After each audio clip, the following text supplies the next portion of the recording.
Let's find job.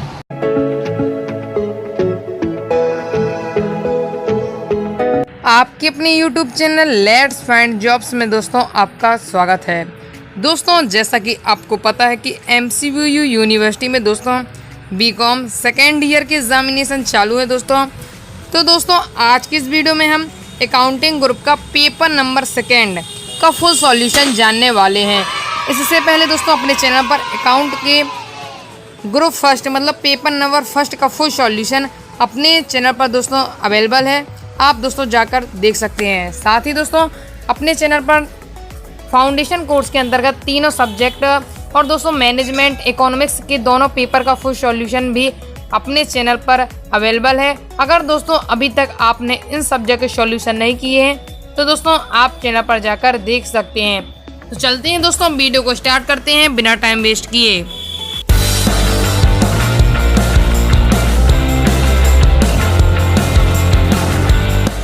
तो दोस्तों आपके सबसे पहले ऑब्जेक्टिव टाइप क्वेश्चन आते हैं। तो दोस्तों इनके मुझे अभी क्लियर आंसर नहीं मिल पा रहे हैं, इसलिए मैं दोस्तों आपको नहीं बता रहा हूं। अगर दोस्तों मुझे मिलते हैं तो मैं टेलीग्राम चैनल पर डाल दूंगा, आप दोस्तों टेलीग्राम चैनल को ज्वाइन करके जरूर रखें। लेट्स फाइंड जॉब के नाम से है, लिंक दोस्तों आपको डिस्क्रिप्शन में मिल जाएगी।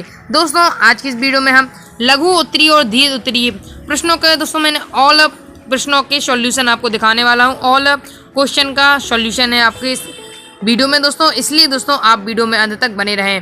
तो चलते हैं दोस्तों आगे जानते हैं इनके सॉल्यूशन। तो दोस्तों आपका सबसे पहले आता है प्रश्न क्रमांक 2 लघु उत्तरीय का, लागत लेखांकन एवं वित्तीय लेखांकन में कोई 4 अंतर बताइए। तो दोस्तों मैं आपको इसका सॉल्यूशन दिखा रहा हूं, तो दोस्तों आप इसे फास्ट ही नोट कर लीजिएगा। दोस्तों ये है आपके प्रश्न क्रमांक 2 का आंसर। ये दोस्तों आपके प्रश्न क्रमांक 2 का आंसर है लघु उत्तरीय। इसमें दोस्तों आपसे पूछा जा रहा था लागत लेखांकन एवं वित्तीय लेखांकन में कोई 4 अंतर। तो ये है दोस्तों अंतर, पॉइंट वाइज पॉइंट है, एकदम आपको तालिका के रूप में दी गई है। ये है दोस्तों, तो आप इसे फास्ट ही नोट कर दीजिए। ये आपका पहला पॉइंट हो जाता है। फिर दूसरा, आपको इस प्रकार 4 अंतर बताने हैं। मैंने दोस्तों आपको 5-6 अंतर दिए हैं, आप कोई भी लिख सकते हैं। इसके आगे दोस्तों आपको इसे लिखना है। दोस्तों आप इसे फास्ट ही नोट करते चलिए। इसके आगे दोस्तों आपको इसे लिखना है, और दोस्तों आपको इसके आगे से लिखना है, और दोस्तों आपको इस प्रकार से आगे इसे लिखना है। दोस्तों 6-7 अंतर हैं, आप कोई भी लिख सकते हैं, पूरे भी लिख दीजिए आप दोस्तों। तो इस प्रकार से दोस्तों आपका प्रश्न क्रमांक 2 कंप्लीट हो जाता है। बढ़ते हैं दोस्तों नेक्स्ट क्वेश्चन की ओर, प्रश्न क्रमांक 3। दोस्तों आपका प्रश्न क्रमांक 3 है कि मशीन घंटा दर कैसे निर्धारित की जाती है। दोस्तों आपको ये प्रश्न बताना है, तो मैं आपको इसका सॉल्यूशन दिखा रहा हूँ, तो दोस्तों आप इसे फास्ट ही नोट कर लीजिए। तो ये है दोस्तों आपके प्रश्न क्रमांक 3 का आंसर। इसमें दोस्तों आपको मशीन घंटा दर की गणना विधि बतानी है। तो दोस्तों ये है इसका सॉल्यूशन। इसके आगे दोस्तों आपको इसे लिखना है, तो आप इसे फास्ट ही नोट करते चलिए। दोस्तों आप वीडियो को फुल क्वालिटी में देखें, जिससे आपको समझने में कोई भी दिक्कत नहीं होगी। इसके आगे दोस्तों आपको इसे लिखना है, फिर दोस्तों आपको इसके आगे से लिखना है। तो दोस्तों आप इसे फास्ट ही नोट कर लीजिए चलिए। इसके आगे दोस्तों आपको इसे लिखना है, पॉइंट वाइज पॉइंट है दोस्तों, तो आप देखते चलिए इसे आगे। इसके आगे दोस्तों आपको इसे लिखना है, और दोस्तों आपको इसके आगे से लिखना है। तो दोस्तों आप इसे फास्ट ही नोट कर लीजिए। इसके आगे दोस्तों आपको इस प्रकार से दोस्तों आपका प्रश्न क्रमांक 3 कंप्लीट हो जाता है। दोस्तों बढ़ते हैं नेक्स्ट क्वेश्चन की ओर, प्रश्न क्रमांक 4। तो दोस्तों आपका प्रश्न क्रमांक 4 कह रहा है कि अपूर्ण ठेके पर लाभ के संबंध पर टिप्पणी कीजिए। आपको दोस्तों अपूर्ण ठेके पर लाभ के संबंध में टिप्पणी देना है। तो मैं दोस्तों आपको इसका सॉल्यूशन दिखा रहा हूं, तो आप इसे फास्ट ही नोट कर लीजिएगा। तो दोस्तों ये है आपके प्रश्न क्रमांक 4 का आंसर। आप इसे दोस्तों फास्ट ही नोट कर लीजिए। दोस्तों वीडियो को फुल क्वालिटी में देखें, जिससे आपको समझने में कोई भी दिक्कत नहीं होगी। इसके आगे दोस्तों आपको इसे लिखना है, तो दोस्तों आप इसे लिखते चलिए। इसके आगे दोस्तों आपको इसे लिखना है, फिर दोस्तों आपको इसके आगे इसे लिखना है। इस प्रकार से दोस्तों आपका प्रश्न क्रमांक 4 कंप्लीट हो जाता है। बढ़ते हैं दोस्तों नेक्स्ट क्वेश्चन पर। दोस्तों आप वीडियो को लाइक जरूर कर दीजिएगा। आपके लिए इतनी बेहतरीन दोस्तों सॉल्यूशन लाए जाते हैं इतनी मेहनत से, लेकिन दोस्तों आप लोग वीडियो को लाइक नहीं करते हैं। दोस्तों इस कार्य को करने में दोस्तों आपका सॉल्यूशन ढूंढने में दोस्तों बहुत ही मेहनत लगती है, जो कि आप दोस्तों समझ सकते हैं। इसलिए दोस्तों आप वीडियो को लाइक जरूर कर दीजिएगा। बढ़ते हैं नेक्स्ट क्वेश्चन की ओर, प्रश्न क्रमांक 5। दोस्तों आपसे प्रश्न क्रमांक 5 में पूछा जा रहा है स्मृति समाधान खाता क्या है, इसका एक नमूना प्रस्तुत कीजिए। तो दोस्तों मैं आपको इसका सॉल्यूशन दिखा रहा हूँ, तो दोस्तों आप इसे फास्ट ही नोट कर लीजिएगा। तो दोस्तों ये है इसका सॉल्यूशन, आप इसे फास्ट ही नोट कर लीजिए। ये दोस्तों आपके प्रश्न क्रमांक 5 में का आंसर है। आपको इसमें स्मृति समाधान खाता क्या है ये आपको बताना है, इसका एक नमूना आपको प्रस्तुत करना है। तो मैं आपको पहले इतना लिख लीजिए। दोस्तों मैं आपको बता दूं, मेमोरेंडम सुलह खाते को ही स्मृति समाधान खाता कहा जाता है। तो दोस्तों आप इसे फास्ट ही नोट कर लीजिए, इसके आगे इसे लिखना है। फिर दोस्तों आपको इसके आगे से लिखना है। दोस्तों फिर आपको इसका एक नमूना प्रस्तुत करना है। तो ये इसका नमूना दोस्तों, तो दोस्तों आप इसे फास्ट ही नोट कर लीजिए। ये इसका नमूना है। इसमें पूछा गया है जैसे कि स्मृति समाधान खाता क्या है और इसका एक नमूना प्रस्तुत कीजिए, तो ये नमूना है।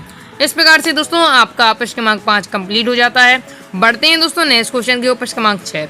दोस्तों आपका प्रश्न क्रमांक 6 है, लाभ मात्रा अनुपात क्या है, इसे समझाना है दोस्तों। तो मैं आपको इसका सॉल्यूशन दिखा रहा हूं, तो दोस्तों आप इसे फास्ट ही नोट कर लीजिए। तो ये दोस्तों आपके प्रश्न क्रमांक 6 का आंसर लाभ मात्रा अनुपात बताना है। तो ये है लाभ मात्रा अनुपात। तो आप दोस्तों से फास्ट ही नोट करते चलिए। इसके आगे दोस्तों आपको इसे लिखना है, फिर दोस्तों आपको इसके आगे से लिखना है। तो दोस्तों आप इसे फास्ट ही नोट कर लीजिए। इसके आगे दोस्तों आपको इसे लिखना है, फिर दोस्तों आपको इसके आगे से लिखना है। तो आप इसे फास्ट ही नोट कर लीजिए। इसके आगे आपको दोस्तों इसे लिखना है। ये दोस्तों आपके प्रश्न क्रमांक 6 का आंसर चल रहा है। तो दोस्तों आप इसे फास्ट ही नोट कर चलिए। इसके आगे दोस्तों आपको इसे लिखना है। तो दोस्तों आप इसे फास्ट ही नोट कर लीजिए। दोस्तों आप वीडियो को फुल क्वालिटी में देखें, जिससे आपको समझने में कोई भी दिक्कत नहीं होगी। इसके आगे दोस्तों आपको इसे लिखना है। इस प्रकार से दोस्तों आपका प्रश्न क्रमांक 6 कंप्लीट हो जाता है। बढ़ते हैं दोस्तों नेक्स्ट क्वेश्चन की ओर, प्रश्न क्रमांक 7। दोस्तों आपका नेक्स्ट क्वेश्चन है प्रश्न क्रमांक 7। इसमें आपसे पूछा जा रहा है, लागत के मूल तत्वों से आप क्या समझते हैं, विस्तार से समझाइए। तो मैं दोस्तों आपको इसका सॉल्यूशन दिखा रहा हूं, तो आप इसे फास्ट ही नोट कर लीजिए। तो ये दोस्तों लागत के तत्व, आपको इसमें लागत के मूल तत्व बताने हैं। तो पॉइंट वाइज पॉइंट है दोस्तों, तो आप इसे फास्ट ही नोट कर लीजिए। इसके आगे दोस्तों आपको इसे लिखना है, फिर दोस्तों आपको इसके आगे इसे लिखना है। तो आप इसे फास्ट ही नोट कर चलिए। इसके आगे दोस्तों आपको इसे लिखना है। तो दोस्तों आप इसे फास्ट ही नोट कर लीजिए। इसके आगे पॉइंट ये हैं दोस्तों, तो आप इसे फास्ट नोट कर चलिए। इसके आगे दोस्तों आपको इसे लिखना है, फिर दोस्तों आपको इसके आगे से लिखना है। तो दोस्तों आप इसे फास्ट ही नोट करते चलिए। मैं आपको दोस्तों दिखाते जा रहा हूँ इसका सॉल्यूशन पूरा, तो आप इसे फास्ट ही नोट कर लीजिए। ये दोस्तों आपके प्रश्न क्रमांक 7 का आंसर चल रहा है। तो दोस्तों आप इसे फास्ट ही नोट करते चलिए। इसके आगे दोस्तों आपको इसे लिखना है, फिर दोस्तों आपको इसके आगे इसे लिखना है। इस प्रकार से दोस्तों आपका प्रश्न क्रमांक 7 कंप्लीट हो जाता है। बढ़ते हैं दोस्तों नेक्स्ट क्वेश्चन की ओर, प्रश्न क्रमांक 8। तो दोस्तों आपका नेक्स्ट क्वेश्चन है प्रश्न क्रमांक 8। इसमें आपसे पूछा जा रहा है, मशीन घंटा दर के निर्धारण में किन किन बातों का ध्यान रखना चाहिए, मशीन घंटा दर के निर्धारण का एक नमूना दीजिए। तो मैं दोस्तों आपको इसका सॉल्यूशन दिखा रहा हूं, तो आप इसे फास्ट ही नोट कर लीजिए। तो दोस्तों ये है मशीन घंटा दर के संबंध में ध्यान देने योग्य बातें। इसमें यही पूछा गया है कि मशीन घंटा दर के निर्धारण में किन बातों का ध्यान रखना चाहिए। तो ये है दोस्तों पॉइंट वाइज पॉइंट है कि आपको किन किन बातों का ध्यान रखना चाहिए। तो ये पॉइंट वाइज पॉइंट है। तो दोस्तों आप इसे फास्ट ही नोट करते चलिए। इसके आगे दोस्तों आपको इसे लिखना है, पर दोस्तों आपको इसके आगे इसे लिखना है। तो आप इसे फास्ट ही नोट कर लीजिए। दोस्तों इसके आगे आपसे पूछा गया है मशीन घंटा दर के निर्धारण का एक नमूना। तो मैं आपको इसका नमूना दिखाता हूं। तो दोस्तों ये है नमूना। इसमें आपसे नमूना पूछा गया था मशीन घंटा दर के निर्धारण का। तो ये है दोस्तों, आप वीडियो को फुल क्वालिटी में देखें। ये थोड़ी साफ फोटो नहीं मिल पाई मुझे, लेकिन आप दोस्तों से समझ सकते हैं। तो इस प्रकार से दोस्तों आपका प्रश्न क्रमांक 8 कंप्लीट हो जाता है। बढ़ते हैं दोस्तों नेक्स्ट क्वेश्चन की प्रश्न क्रमांक 9। तो दोस्तों आज प्रश्न क्रमांक 9 में पूछा जा रहा है, उपकार, मैंने अथवा वाला किया है, उपकार लागत विधि क्या है, यह ठेका लागत विधि से किस प्रकार भिन्न है, स्पष्ट कीजिए। तो मैं दोस्तों आपको सॉल्यूशन दिखा रहा हूँ। तो दोस्तों आप इसे फास्ट ही नोट कर लीजिए। तो ये दोस्तों आपके प्रश्न क्रमांक 9 का आंसर, आपको इसमें उपकार लागत विधि बतानी। तो ये दोस्तों उपकार लागत विधि आपकी। तो दोस्तों आप इसे फास्ट ही नोट करते चलिए। इसके आगे दोस्तों आपको इसे लिखना है, फिर दोस्तों आपको इसके आगे से लिखना है। तो आप इसे फास्ट ही नोट करते चलिए। इसके आगे दोस्तों उपकार लागत विधि की विशेषताएं बतानी है। तो ये आपका पहला पॉइंट वाइज पॉइंट है। ये दूसरा पॉइंट है। तो दोस्तों आप इसे फास्ट ही नोट कर लीजिए। ये आपके तीसरा, चौथा, पांचवा पॉइंट है। तो दोस्तों आप इसे फास्ट ही नोट कर लीजिए। इसके आगे दोस्तों आपको इसमें ठेका लागत विधि भी बतानी है। तो ये इसका सॉल्यूशन है दोस्तों, तो आप इसे फास्ट नोट कर लीजिए। आपको बताना है कि यह ठेका लागत विधि से किस प्रकार भिन्न है उपकार लागत विधि। तो ये इसका सॉल्यूशन दोस्तों, तो आप इसे फास्ट नोट कर लीजिए। इस प्रकार से दोस्तों आपका पृष्ठ क्रमांक 9 कंप्लीट हो जाता है। बढ़ते हैं दोस्तों नेक्स्ट क्वेश्चन की ओर, पृष्ठ क्रमांक 10। तो दोस्तों आपसे पृष्ठ क्रमांक 10 में पूछा जा रहा है लागत लेखांकन तथा वित्तीय लेखांकन के परिणामों में अंतर के कारणों को स्पष्ट करते हुए एक काल्पनिक समाधान विवरण कीजिए। तो मैं दोस्तों आपको इसका सॉल्यूशन दिखा रहा हूं, तो आप इसे फास्ट नोट कर लीजिए। तो ये दोस्तों आपका आंसर पृष्ठ क्रमांक 10 का। तो दोस्तों आप इसे फास्ट नोट करते चलिए। इसके आगे दोस्तों आपको इसे लिखना है, तो आप इसे फास्ट नोट कर लीजिए। इसके आगे दोस्तों आपको ये अंतर बता देने हैं इसमें लागत लेखांकन और वित्तीय लेखांकन में अंतर।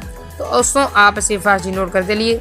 इसके आगे दोस्तों आपको इसे लिखना है, फिर दोस्तों आपको इसके आगे से लिखना है। तो आप दोस्तों इसे फास्ट नोट करते चलिए। इसके आगे दोस्तों आपको इसे लिखना है, फिर दोस्तों आपको इसके आगे से लिखना है। तो दोस्तों आप इसे फास्ट नोट करते चलिए। इसके आगे दोस्तों यह है, फिर दोस्तों आपको इसके आगे इसे लिखना है। ये दोस्तों आपके पृष्ठ क्रमांक 10 का आंसर चल रहा है। इसके आगे दोस्तों आपको इसे लिखना है। दोस्तों वीडियो को लाइक जरूर कर दीजिएगा। आपका दोस्तों जो कंटेंट ढूंढने बहुत ही मेहनत लग, इसलिए दोस्तों आप वीडियो को लाइक जरूर कर दीजिएगा। साथ ही दोस्तों ज़्यादा इस वीडियो को शेयर करें अपने दोस्तों के साथ, जिससे आपके दोस्तों को इस वीडियो का फायदा मिल सके। ये दोस्तों आपके पृष्ठ क्रमांक 10 का आंसर चल रहा है, तो आप नोट कर चलिए। इसके आगे दोस्तों आपको इसे लिखना है, फिर दोस्तों आपको इसके आगे इसे लिखना है। इसके आगे दोस्तों आपको इसे लिखना है। तो दोस्तों आप इसे फास्ट नोट कर लीजिए। इसके आगे दोस्तों आपको इसे लिखना है, फिर दोस्तों आपको इसके आगे इसे लिखना है। इस प्रकार से दोस्तों आपका पृष्ठ क्रमांक 10 कंप्लीट हो जाता है। बढ़ते हैं दोस्तों नेक्स्ट क्वेश्चन की ओर, पृष्ठ क्रमांक 11। तो दोस्तों आपका नेक्स्ट क्वेश्चन है पृष्ठ क्रमांक 11, जिसमें पूछा गया है विचरण विश्लेषण क्या है, कोई 5 विचरण तथा उनकी गणना की विधियां बताइए। तो मैं आपको दोस्तों इसका सॉल्यूशन दिखा रहा हूं, तो आप इसे फास्ट नोट कर लीजिएगा। तो दोस्तों ये है आपके पृष्ठ क्रमांक 11 का सॉल्यूशन। विचरण विश्लेषण को आपको पहले बताना है, तो ये है दोस्तों। इसके आगे दोस्तों आपको इसे लिखना है, तो दोस्तों आप इसे फास्ट नोट कर लीजिए। इसके आगे दोस्तों आपको इसे लिखना है, तो दोस्तों आप इसे फास्ट नोट कर लीजिए। दोस्तों आपको इसके आगे पूछा गया है, पहले आपसे पूछा गया विचरण विश्लेषण क्या है, तो मैंने आपको दोस्तों इसका सॉल्यूशन दिखा दिया है। लेकिन इसके आगे आपसे पूछा जा रहा है कोई 5 विचरण तथा उनकी गणना की विधि या बताइए। तो दोस्तों इसका मुझे क्लियर आंसर नहीं मिल पा रहा है। मैंने दोस्तों आपको पृष्ठ क्रमांक 11 का आधा सॉल्यूशन बताया है, आधा आपका रह गया है। इसमें पूछा जा रहा है कोई 5 विचरण तथा उनकी गणना की विधियां बताइए। तो इसका मुझे दोस्तों क्लियर आंसर नहीं मिल पा रहा है, इसलिए दोस्तों मैं आपको नहीं बता रहा हूँ। दोस्तों आप अपने हिसाब से इसे लिख लीजिएगा। इस प्रकार से दोस्तों आपका अकाउंट का सेकंड पेपर कंप्लीट होता है दोस्तों। और दोस्तों आपका जो ऑब्जेक्टिव आंसर छूट गए हैं, मैं दोस्तों ने ढूंढने की कोशिश कर रहा हूं। अगर मुझे मिलते हैं दोस्तों, तो मैं टेलीग्राम चैनल पर डाल दूंगा दोस्तों। आप टेलीग्राम चैनल को ज्वाइन करके जरूर रखें। लेट्स फाइंड जॉब के नाम से है दोस्तों, लिंक आपको डिस्क्रिप्शन में मिल जाएगी। दोस्तों चैनल पर नए तो चैनल को सब्सक्राइब करके बेल आइकन जरूर प्रेस कर लीजिएगा। बेल आइकन प्रेस करने से क्या होगा दोस्तों, आगे जो भी सॉल्यूशन की वीडियो डलेगी वो आपके पास तुरंत पहुंच जाएगी और आप उस सब्जेक्ट का सॉल्यूशन आसानी से कर सकते हैं। साथ ही दोस्तों कमेंट करके जरूर बताइएगा कि आगे आप किस सब्जेक्ट का सॉल्यूशन चाहते हैं और दोस्तों आपको वीडियो किस प्रकार लगी। और दोस्तों वीडियो को ज़्यादा अपने दोस्तों से शेयर करें, जिससे आपके दोस्तों को भी इस वीडियो का फायदा मिल सके। और दोस्तों आपका कंटेंट ढूंढने में दोस्तों बहुत ही मेहनत लगती है, जो कि आप दोस्तों समझ सकते हैं। इसलिए दोस्तों आप वीडियो को लाइक जरूर कर लीजिएगा। धन्यवाद।